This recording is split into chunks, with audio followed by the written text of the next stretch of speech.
आपके कदम कदम में खूब कमाई तो होती ही रही है, परंतु यहाँ पहुँचते ही मधुबन के वातावरण के अंदर आपको विशेष प्राप्ति का अनुभव जैसे ही पांव रखा वैसे शुरू हो गया होगा। मैं ठीक कह रही हूँ?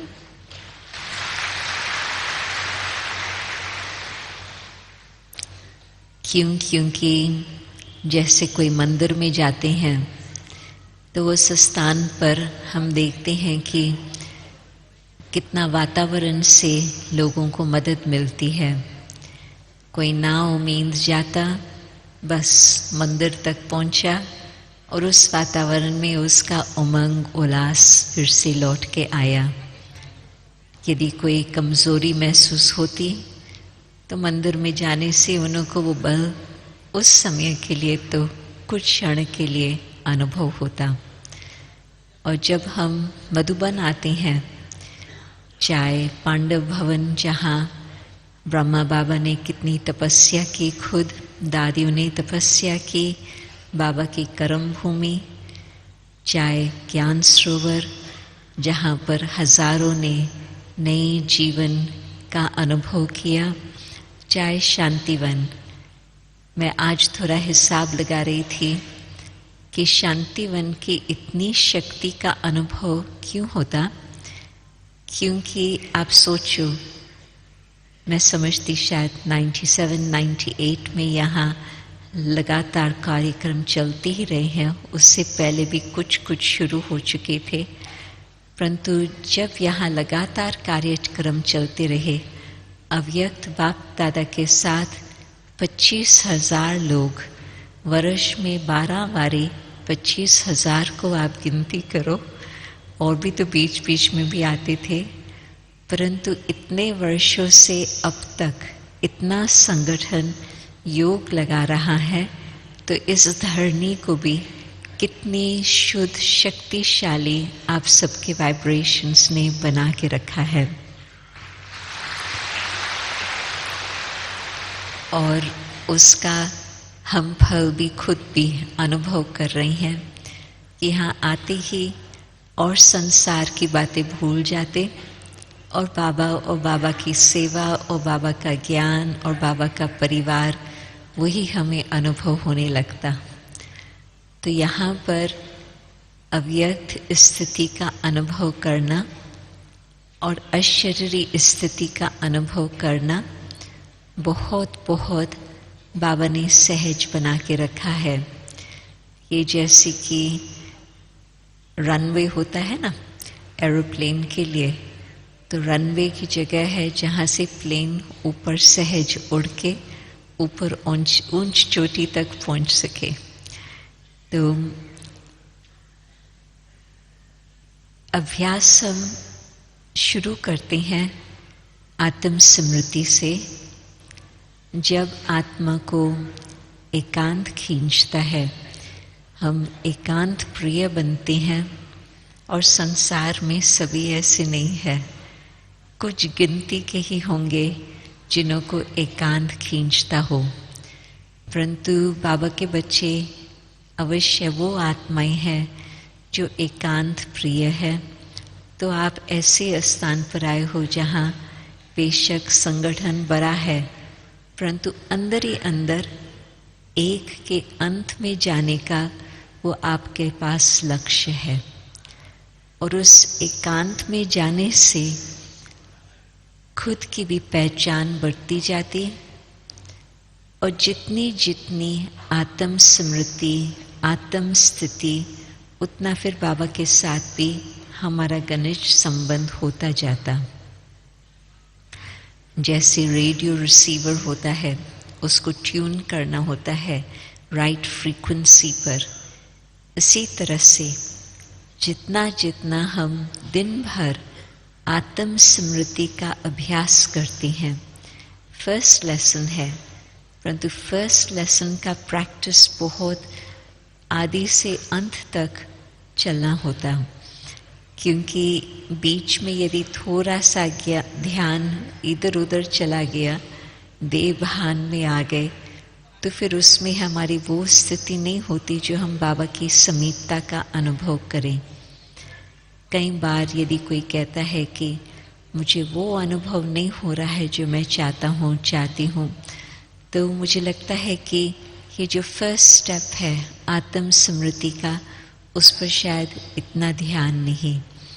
परंतु जैसे जैसे आत्म स्मृति पर हम ध्यान देते हैं, तो उस आत्म स्मृति से सहज ही जब आप योग में बैठेंगे तो ये आत्म स्मृति चलती फिरती, न सिर्फ जब आप यहाँ आकर बैठें, परंतु चलते फिरते आप इस बात का अभ्यास करेंगे। तो फिर उस समय फिर जब बैठते हैं तो सहज आपको देह से न्यारी मैं आत्मा हूँ वो अनुभव होने लगेगा। नहीं तो कुछ आप बैठो तो कुछ टाइम लगता है, परंतु उस स्थिति में बैठो जबकि दिन भर आपका अभ्यास ये रहा है, मैं कौन, आंखें देखने वाली कौन आत्मा हूँ, कानों से सुनने वाली कौन मैं आत्मा हूँ, मुख से बोलने वाली कौन मैं आत्मा हूँ। जितना देह भान बिल्कुल स्मृति में ऐसे पक्का हो गया है, क्योंकि सारा जन्म, और न सिर्फ ये एक जन्म परंतु जन्म जन्मांतर इस बात का हमने बिल्कुल इतना अभ्यास किया है जो वो नेचुरल बन गया है। परंतु अभी हमको उसको रिवर्स करना होगा, उसको हम चेंज करें आत्म स्मृति का ध्यान रख करके। दिन भर में 2 बातें आपने कुछ समय लगातार आत्म स्मृति का अभ्यास किया है, कर्म इंद्रियों को भी आपने कंट्रोल किया है आत्म स्मृति के द्वारा, परंतु फिर भी 2 बातें आती है जो हमें फिर लगता है कि अभी और पुरुषार्थ करने की मार्जिन होती। ये जब संकल्प आता है कि मैं राइट हूँ, कभी किसको ये संकल्प आया है मैं राइट हूँ, सबको मेरी बात को मानना चाहिए क्योंकि मैं जानता हूँ ना मैं राइट हूँ, कभी आया है ये संकल्प?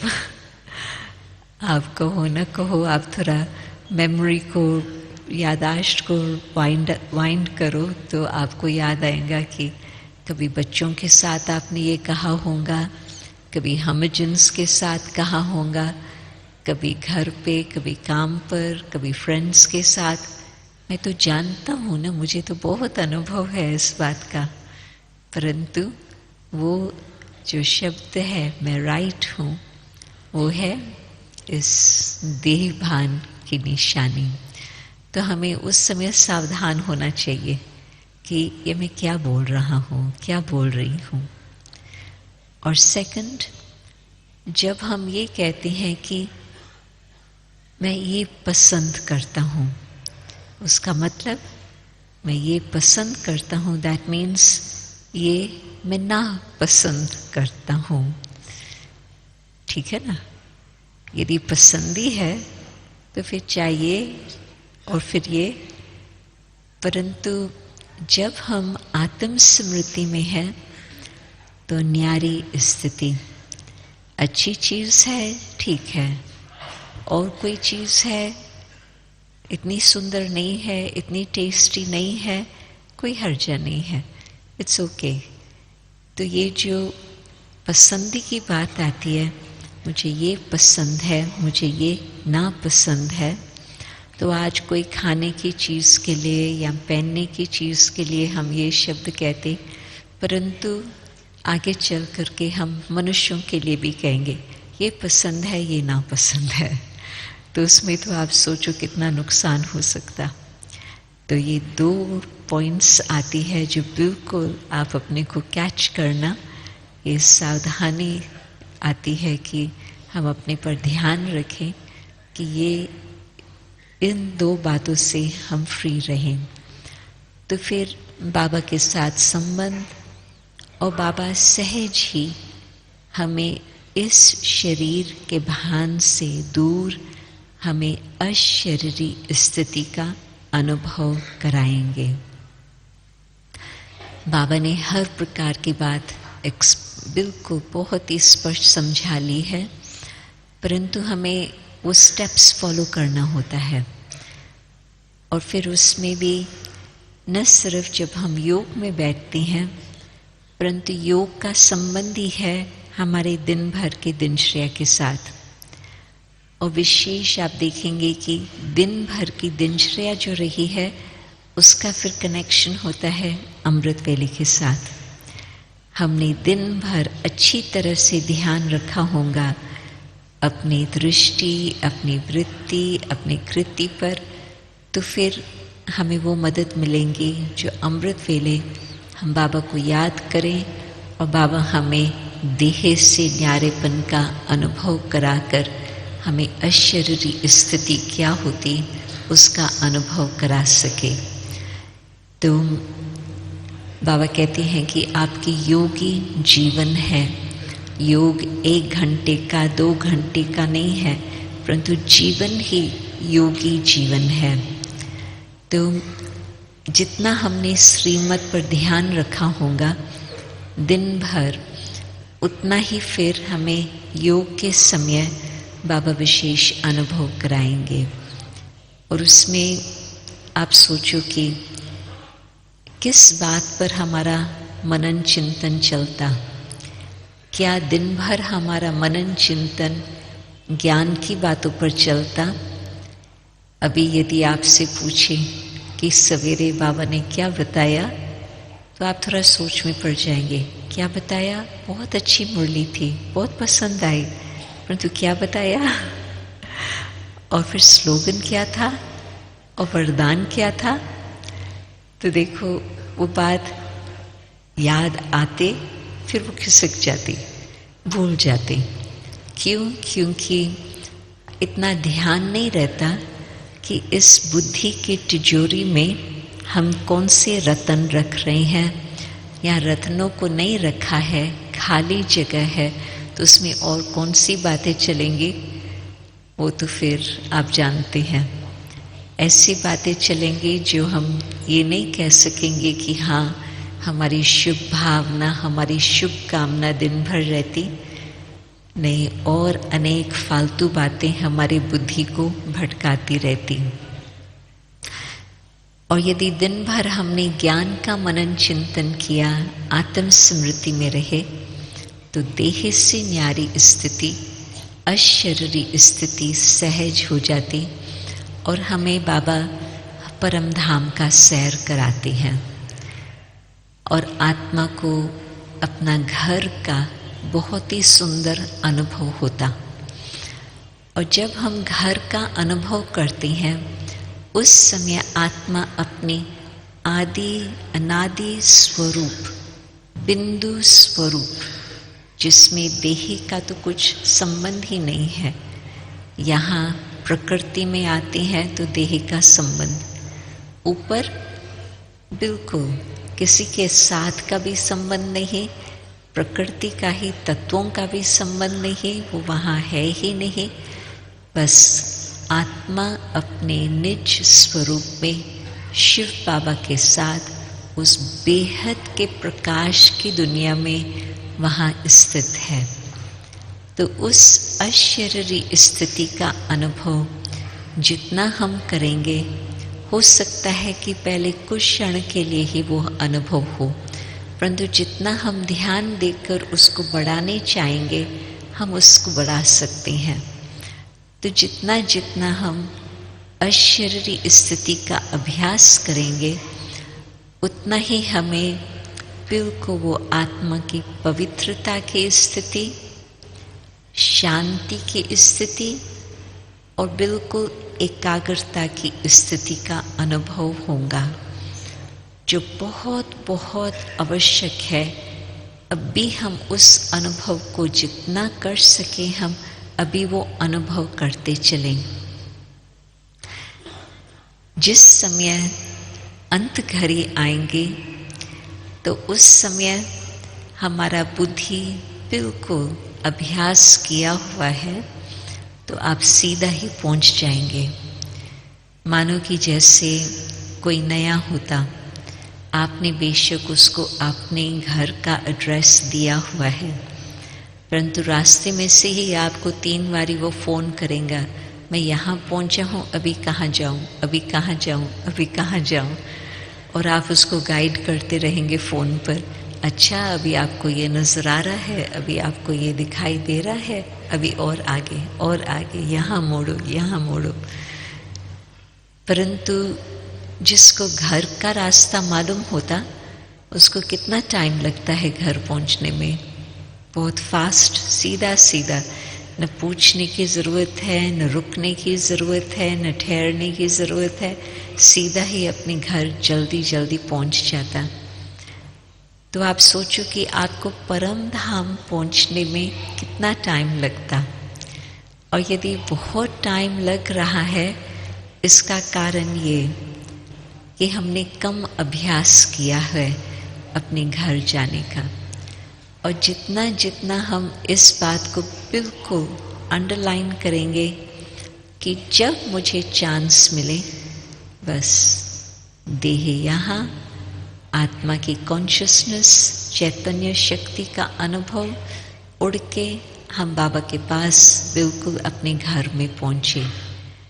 आना और जाना, ये दोनों बातों का हम अनुभव जितना जितना करेंगे, उतना न सिर्फ हमें वहाँ की बहुत सुंदर स्थिति का अनुभव होगा, वैसे भी आप सोचो, ब्राह्मण आत्माएं जिस समय कलयुग समाप्त होता, कितना समय घर में रहेंगे?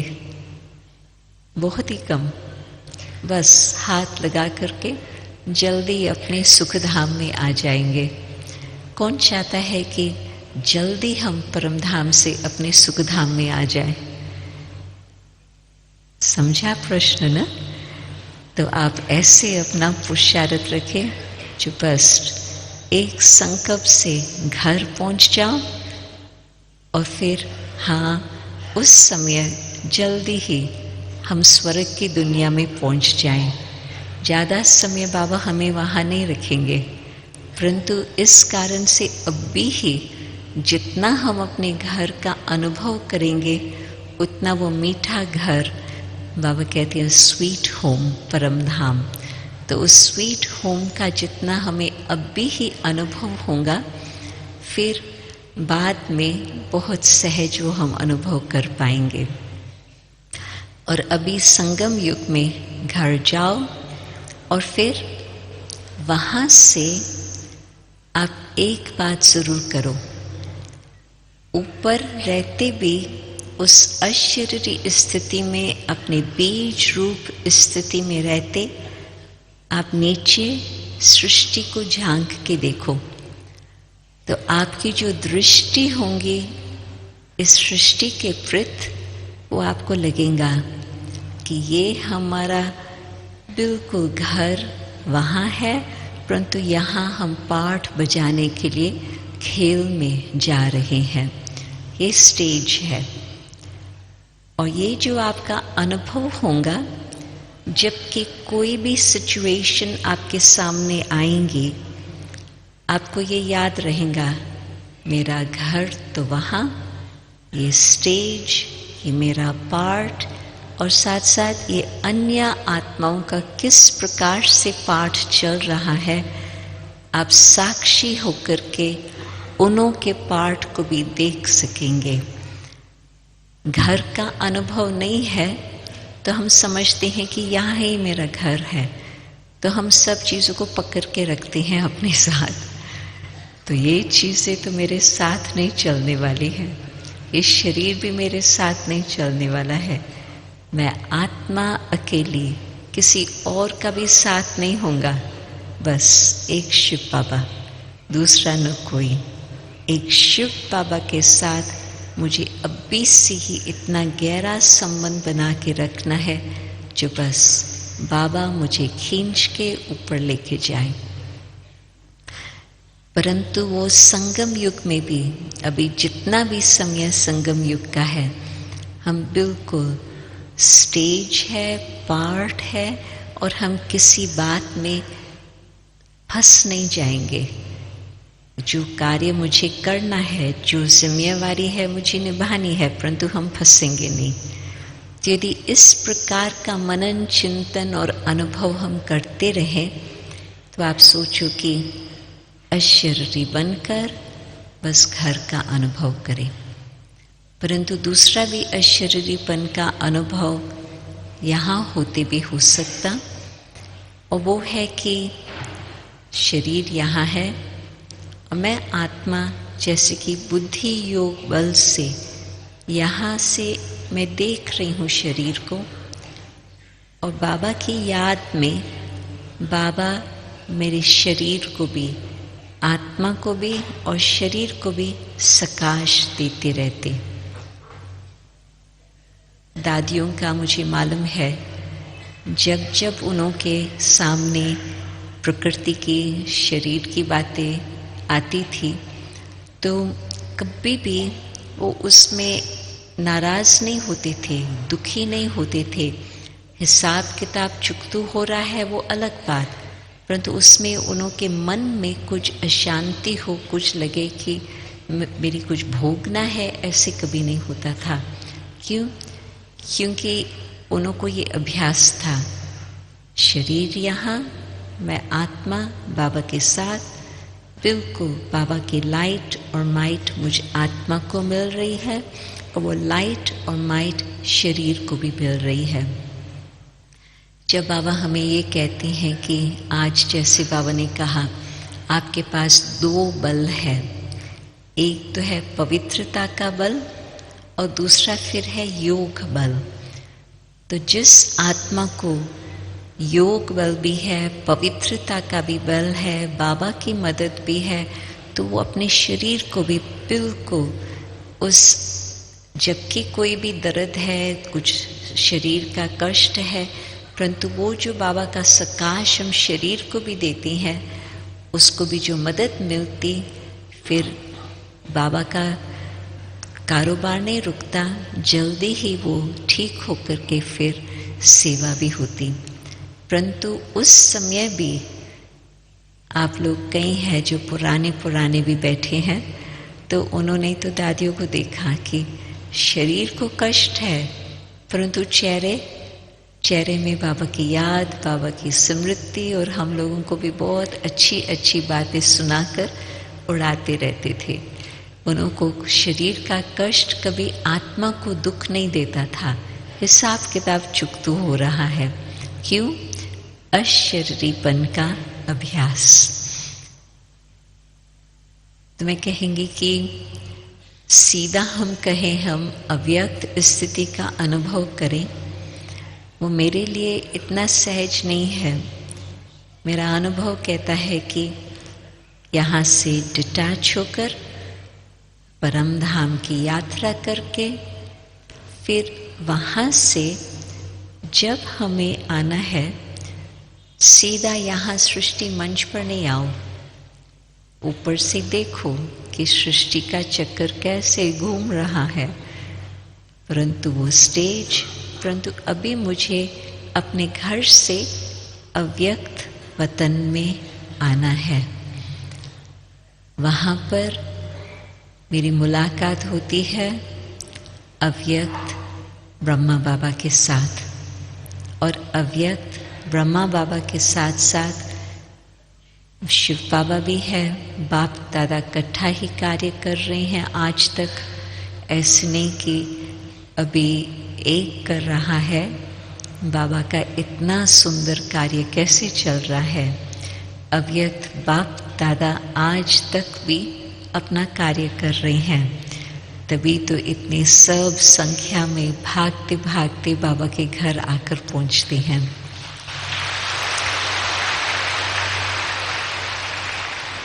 तो वतन में, सूक्ष्म वतन में हम देखते हैं अव्यक्त बाप दादा को, और उस अव्यक्त वतन में बाबा हमें भी न सिर्फ बीज रूप आत्मा को देखते, परंतु बाबा ने हमारे लिए चमकीला ड्रेस वहाँ तैयार रखा है। तो आत्मा को अपना चमकीला ड्रेस पहनकर बाबा के साथ प्रेम का लेन देन करना होता। अव्यक्त वतन है प्रेम की नगरी। अव्यक्त वतन में अव्यक्त बाप दादा के साथ जो हम मुलाकात करते हैं, बाबा हमें बहुत ही प्रेम से आत्मा को भरपूर कर देता। उस प्रेम से जो कुछ भी पूर्व की ऐसी बातें हैं जिस कारण से आज तक भी थोड़ा थोड़ा कुछ मन में दर्द होता, वो प्रेम की शक्ति द्वारा वो सब मिट जाती। हीलिंग पावर है बाबा के प्रेम में। तो जो कुछ आत्मा के शरीर की हीलिंग बाबा का सकाश, वो तो ठीक है। ऐसे नहीं कि आप दवाई खाना छोड़ दो। ऐसे मत समझना कि मधुबन आए हैं तो अभी मुझे ब्लड प्रेशर की दवाई नहीं खानी है। जो दवाई खानी है वो तो ज़रूर करना ही है, परंतु स्थिति की बात और मन की बात, अव्यक्त वतन में अपनी चमकीले ड्रेस को पहनकर वो एंजल स्वरूप का ड्रेस वो हमारे लिए तैयार है। आपको मालूम होगा जब बाबा साकार में थे तो शुरू में दादी गुलजार ने, मैं समझती दादी उस समय शायद 10-11 साल की होंगी, बहुत ज़्यादा बड़ी उम्र नहीं थी, परंतु उस समय उन्होंने देखा कि ऐसे कोई हमारे सामने है जिसके चेहरे से तो लगता है कि ब्रह्मा बाबा के समान है, परंतु जैसे ब्रह्मा बाबा है हड्डी मांस का, ऐसे नहीं, कुछ बहुत अलग सा एक रूई के समान वो उसको नज़र कुछ आता था। वो साक्षात्कार उनको 1-2 बारी हुआ। तो फिर इन्होंने जाके मम्मा को बताया कि मम्मा ये मुझे सामने आ रहा। तो मम्मा ने कहा कि वो कौन है। दादी तो छोटी थी, नहीं मालूम। अच्छा, दूसरी बार जब वो आए तो मुझसे पूछना कि आप कौन हो। तो नेक्स्ट टाइम जब वो साक्षात्कार हुआ, दादी ने पूछा कि संकल्प से ही सारा कारोबार चलता है वतन में, तो संकल्प था, तो कुछ जवाब नहीं मिला। तो उसने आकर के मम्मा को यही बताया। फिर मम्मा ने कहा अच्छा ठीक है, बाबा के पास चलते हैं। बाबा से पूछा, बाबा को बताया क्या दर्श है, तो बाबा से पूछा, तो बाबा कहता अच्छा ठीक है बच्ची, शिव बाबा को जब सुनाना होगा शिव बाबा आकर बताएंगे। और वो दिन चल रहे थे योग तपस्या के, क्योंकि उन दिनों में 3 दिन का साइलेंस, 10 दिन का साइलेंस, 1 मास का साइलेंस, इस तरह से उनका अभ्यास चलता रहा। तो जब वो लंबा समय का साइलेंस का प्रोग्राम था, उस बीच में ही दादी गुलजार को ये साक्षात्कार हुआ। और फिर थोड़े दिनों के बाद ही शिव बाबा ने ब्रह्मा बाबा के द्वारा बताया कि ये ही साकार ब्रह्मा अव्यक्त बनने वाले हैं, और वो अव्यक्त स्वरूप सूक्ष्म वतन में है। परंतु समय अनुसार बाबा ने ये भी बताया कि जो भी बाबा के ब्राह्मण बच्चे हैं, हर एक का वो चमकीला ड्रेस वतन में है।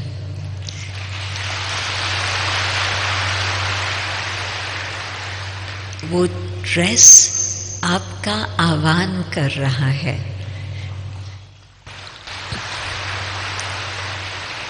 और जब हम उस स्थिति में हैं जबकि परम धाम से हम आए, वतन में अव्यक्त बाप दादा के साथ मुलाकात कर रहे हैं, हम इस हड्डी मास में वहाँ नहीं है, परंतु उस सुंदर फरिश्ता ड्रेस में हम हैं। तो हर एक आत्मा के लिए वो अव्यक्त कॉस्ट्यूम तैयार है। बाबा फिर जैसे अव्यक्त ब्रह्मा बाबा की पहचान मिलती गई, फिर बाबा अपने जो ट्रांस मैसेजर्स थे, ध्यान में जाने वाले बच्चियां थी, बाबा उन्हों को कहते थे आप वो देखते हो और यहाँ इस साकार बाबा को देखते हो, आप बताओ कि उसमें और इसमें क्या अंतर है। और वो कहते थे शुरू में कि बाबा उसका बहुत लाइट नजर आता है, इसमें वो नानी कहते थे कि इसमें लाइट नहीं है, परंतु वो यही कहते थे कि बाबा वो तो बहुत ही सुंदर लाइट का स्वरूप, फरिश्ता स्वरूप है। तो बाबा इंटरनल अपना पुरुषार्थ क्या करते थे?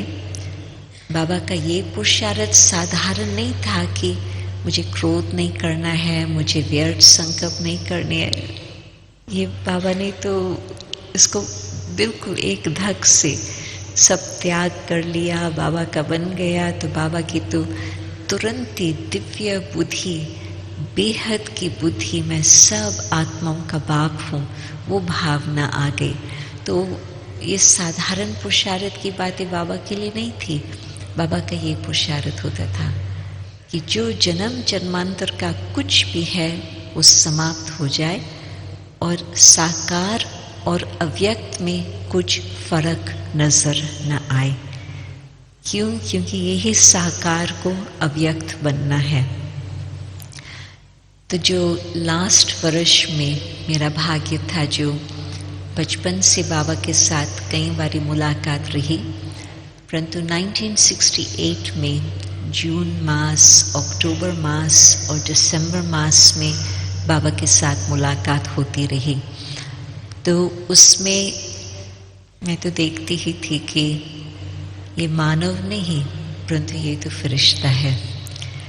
और बाबा का बोल चाल, बाबा के नैन चैन बिल्कुल ऐसे रोशनी वाले थे जो बाबा की दृष्टि आत्मा को देह से पार ले जाने वाले।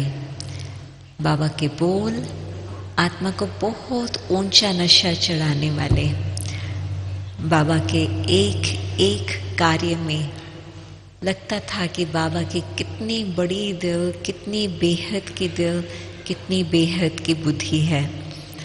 और बाबा जो वचन उच्चारण करते थे वो सत्य उसका स्वरूप हो जाता था। वो फिर डिटेल की बातें, परंतु ये प्रैक्टिकल इस साकार सृष्टि में एक चलता फिरता फरिश्ता नजर आते थे बाबा। परंतु बाबा सब अपने ब्राह्मण बच्चों को एक वरदान देते हैं, तत् त्वम आस्मि, जैसा बाप वैसे बच्चे। तो बच्चे भी अपना वो अनुभव कर सकते कि मेरे लिए जो बाबा ने वो ड्रेस तैयार करके रखी है, मैं वतन में उसको स्वीकार करके फिर बाबा ये नहीं कहेगा कि ये कॉस्ट्यूम यहाँ छोड़ के जाओ। बाबा कहते हैं ये तो आपकी ही कॉस्ट्यूम है, आप इस कॉस्ट्यूम को अपने साथ नीचे लेके आओ। तो यहाँ साकार दुनिया में चलते फिरते यदि हम ये ध्यान रखें कि मुझे व्यक्त भाव में नहीं आना है, साधारणता में नहीं आना है, मुझे उस व्यक्त स्थिति को ही बनाकर रखना है, तो हम भी बहुत जल्दी ऐसे ही फरिश्ते बन जाएंगे। बाबा तो आह्वान कर रहे हैं, आप सोचो बाबा को कितने वर्ष हो गए हैं। इतने वर्षों से 54 इयर्स से लेके बाबा वतन में हम सबका इंतज़ार कर रहे। तो बाबा तो अभी कहते हैं बच्चे जल्दी आओ, जल्दी आओ, जल्दी आओ, परंतु वो तब होगा जब हम यहाँ ही अपनी स्थिति को ऐसे, वो जो अव्यक्त स्थिति है, हम यहाँ ही वो अनुभव करके वो अपने जीवन में धारण करें। तो मधुबन में आना मीन्स बाबा से अव्यक्त स्थिति का अनुभव प्राप्त करके ये सौगात अपने साथ लेकर जाना।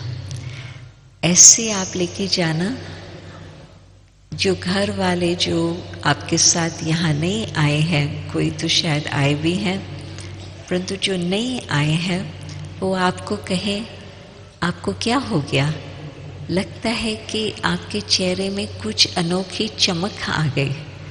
क्या वहाँ पर कुछ ब्यूटी सैलून था जहाँ पर आपको इतना सुंदर चेहरा मिला?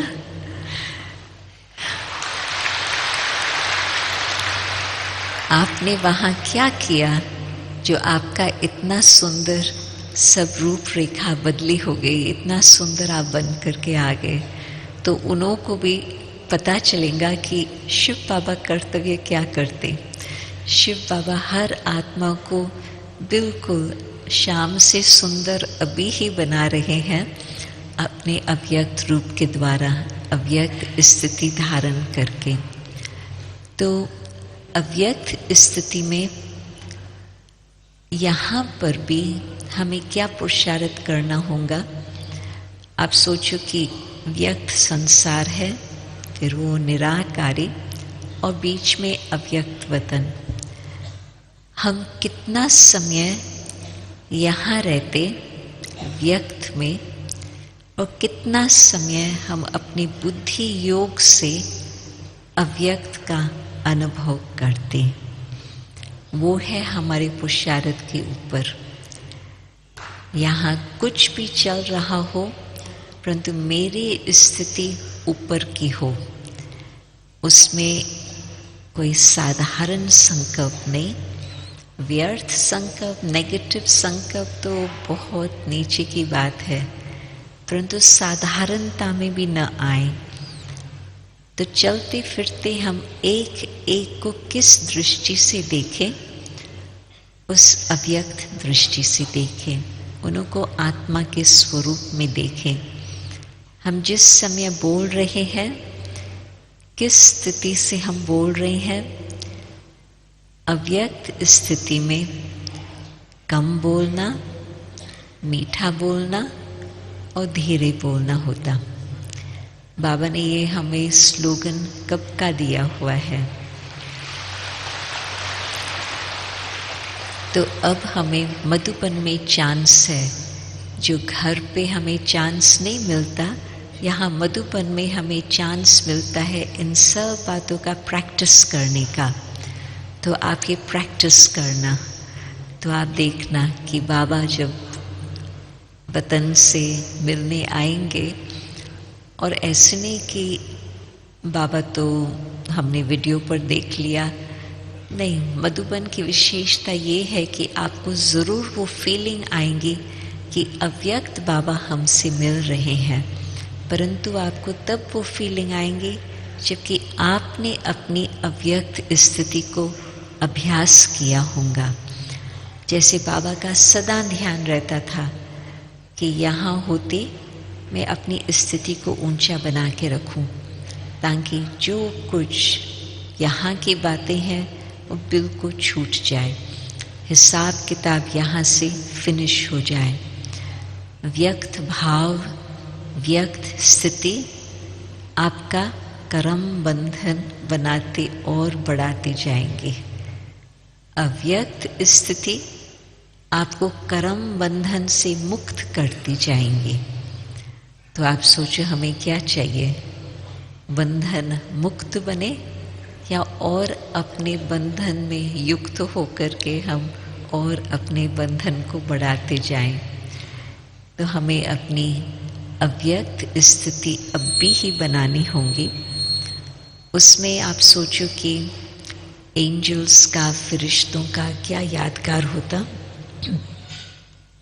एक तो कहते हैं कि उन्हों को पंख होते हैं, दूसरा कहते हैं कि उन्हों के धरती पर पाँव नहीं होते हैं। तो वो तो भक्ति का स्थूल रीति से यादगार, हर बात में भक्ति ने हर बात को स्थूल बना लिया, परंतु अपने लिए तो यह है सूक्ष्म की बातों का पुरुषार्थ। तो हमारा पाँव धरती पर न हो, बाबा का कहना है कि ये देह है धरती, क्यों? क्योंकि ये 5 तत्वों का ही बना हुआ पुतला है, तो धरती जो बनी हुई है वो खींचती है।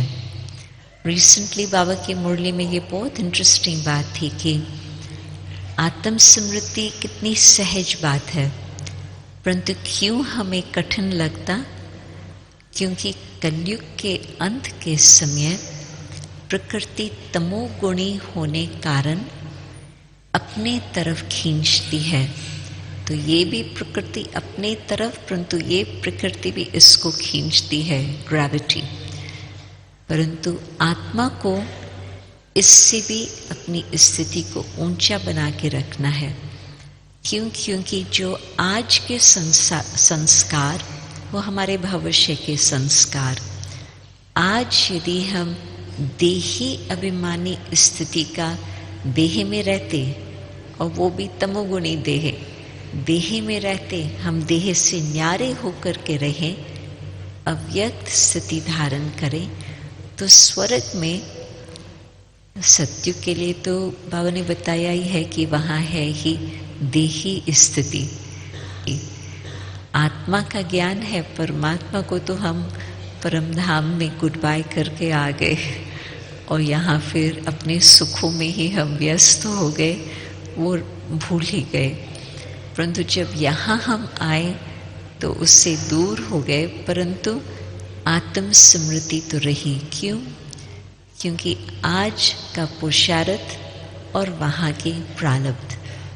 आत्म स्मृति सत्युग की तब है जबकि आज हमने इतना उस पर ध्यान दिया होगा, और यदि कम ध्यान दिया है तो सत्युग के आदि में हम नहीं आ पाएंगे। थोड़ा सा पीछे, थोड़ा सा पीछे, थोड़ा सा पीछे। तभी बाबा कहती है कि अपनी तकदीर जितनी बनानी है, अभी संगम युग में आप अपनी तकदीर को बना लो। कई बार हम सोचते हैं कि तकदीर बनाने का भाव है सेवा। सही बात है, सेवा से बहुत कमाई होती, हमारा तकदीर बनता, परंतु फर्स्ट स्टेप तकदीर बनाने का ये है कि हम अपनी स्थिति को इतना ऊंचा बना करके रखें। ये है हमारा भाग्य, ये है हमारी तकदीर। तो जब हम इतना ध्यान रखते हैं आत्म स्मृति पर, तो ये देह और धरती हमें नीचे नहीं खींच सके, तो हम वो अव्यक्त वतन का अनुभव कर सकते और अपना अव्यक्त रूप भी धारण कर सकते। आप सोचो कि जिन्होंने दादियों को देखा है, कितनी भी आयु बड़ी हो, परंतु कम से कम वो 18 घंटा सेवा करती। किसी ने आज मेरे से पूछा कि क्या हमें लिमिट रखनी चाहिए, 8 घंटा हम सेवा करें? मैंने कहा नहीं, लिमिट नहीं रखो, जो सामने बात आए वो सेवा आप करते चलो। हाँ, शरीर का भी ध्यान रखना है, वो तो ठीक है, ठीक से नींद भी आए, ठीक से भोजन भी मिले, परंतु आप लिमिट मत रखो। परंतु दादियों का तो एग्जाम्पल यही रहा कि 18 घंटा उन्होंने सेवा की और थकते नहीं थे। लास्ट तक भी बड़ी दादी के पास हम जाते थे 10:15, 10:30, और दादी उस समय मुरली पढ़ रही होती थी नेक्स्ट डे की तैयारी के लिए। तो दादी उसको कहती थी, ये है हमारी गीता पाठशाला, रात्रि क्लास। तो हम दादी के संग, दादी वो पहले का प्रश्न उत्तर और लास्ट में धारणा की बातें वो हम लोगों को सुनाती थी, और दादी का चेहरा उस समय चमकता होता था। दादी जानकी का भी देखा, दरवाज़ा खुला हो रहता था लेट नाइट तक, परंतु क्यों? क्योंकि उन्होंने अपना अव्यक्त रूप धारण करके उसका ही अनुभव कर रहे थे, अभ्यास कर रहे थे। स्थूल शरीर को नहीं अनुभव करते थे, अपने अव्यक्त स्थिति का अनुभव करके वो साकार में होते, उनका अव्यक्त रूप का अथक सेवाधारी रूप चलता रहा। तो हम भी आप सोचो कि थोड़ी सेवा करके हम थक गए, मतलब कि हमने अभी तक ये नहीं सीखे कि अव्यक्त रूप धारण करके कैसे हम चलें। क्योंकि एंजल सिर्फ ऊपर से प्रकाश नहीं देते, परंतु यहाँ इस धरती पर आकर के वो कार्य करते। तो अब एंजल कौन? एंजल कौन? आप सोच रहे हैं? फरिश्ता कौन?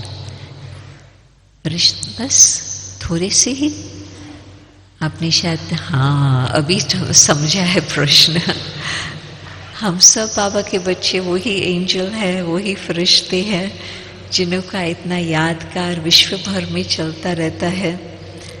क्यों? क्योंकि फरिश्तों ने, देवताओं ने पूर्व जन्म में सेवा की, तभी उनका नाम आता है देने वाले देवता। परंतु फरिश्ते अथवा एंजल संगम युग में सेवा करते, उनका वो यादगार आता कि जिस समय किसी भी व्यक्ति को कुछ भी कष्ट होता, उनको एंजल का साक्षात्कार होता और एंजल जैसे कि उनको मदद कर रहा है। एंजल उनको तबीयत को ठीक कर रहा है।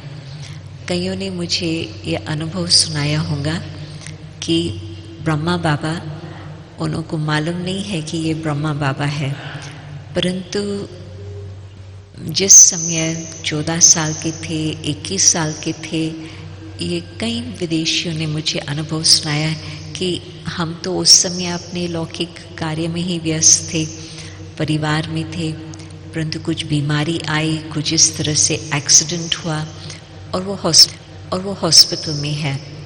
और हॉस्पिटल में कोई सफ़ेद धारी वस्त्रधारी उनको सामने आकर के कुछ ऐसे जादू का लकड़ी चलाता अथवा कुछ उनको ऐसे प्यार से उनको मसाज करता, वो फिर ठीक होने लगते।